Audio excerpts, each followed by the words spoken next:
If layers are the first leg on which Photoshop stands, and the first place where you'll have a mistake, selections are without a doubt, the second place where Photoshop is really concentrated, what you really need to know about Photoshop. So in order to get just the yellow part of this sunflower, Control plus to zoom in order to get just the yellow part of this sunflower, we can't really use the marquee tool because, you know, that just creates a box, which is decent, but not really perfect. I'm going to invert this selection and just delete the parts we don't want. So, you know, that's close. It's close, but it's really not there. I've shown you the wand tool that you can select a large range of color. If I were to select in the yellow right here with the wand tool, I'd get a pretty large range of color, but, you know, I won't get the entire sunflower. If I were to click on the sky, on the other hand, I'd get a very large part of the sky because it's all basically one solid color. Now, one thing you should know about selection, and this is a very important thing to know when using Photoshop, is yes, in order to make a square with the marquee tool, you just click and drag. But let's say you want to make a slightly more interesting shape, say a square with a box on top of it, or something of the sort. If you hold down Shift, and then drag again, you can add to the selection. So I'm just holding down Shift and then dragging, and then I can get slightly more interesting shapes. If you want to then subtract from the selection, you guessed it, you hit Alt. And that will subtract from any selection that you have. Again, you're not going to be able to select the flower using this. However, this Shift and Alt modification of selecting works with any of the selection tools. So if I were to hit Shift here, it would add to the selection.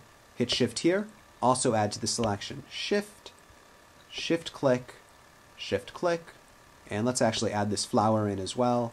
And I'm just going to zoom in a little bit to get a better idea of it. And so this is the short answer of how to select out this flower. And in order to get more into selection, I'm going to go into a bunch of other examples. So, you know, if we delete the part that's selected right now, we will have a fairly decent just the flower. Is it perfect? No, I can see little edges all around. But hey, for like 3 seconds, that's pretty good. In fact, just to make this more interesting, I'm going to, oops, sorry, I just used a hotkey that I didn't tell you what I used. I selected the text tool. All of these tools over here actually have hotkeys associated with them. If you hover over it, you'll notice that there's a little V in parentheses for move, or the text tool, which is one that I think you should immediately learn. If you want to take a guess what the hotkey is for it, yeah, T. T is it. So if I hit T, it just immediately jumps to that tool. So just going to delete out the O, press space a couple of times, hit enter, V for the move tool, bring this flower here, Control T for transform, bring this down a little bit. I'm just going to bring it down this much, don't want to make it any smaller than that. T to get back into the text tool, hit another space just to give this, this more room. V, again, V for the move tool. And I'm just moving all of these around. Notice that it's jumping to the layer that I want because auto select is selected. And I kind of like the effects that I have on here. Notice that I can turn the effects on the text on and off just hitting this I button, just as I can turn the layer off hitting the I button. If you want to copy the effect, you just right click on the effect, and oops, that is actually being shown outside of the recorded area. Let me make this a little bit smaller so you can see it. Alright, just right click on the effect, go to copy layer style, and then you can paste the layer style onto, say, this layer. So just right clicking, paste layer style. And so now we get this to be the same thing. I noticed that the gray edges around this kind of look completely hokey when they are on the flower. So just going to double click on the effect window will pop up. There we go.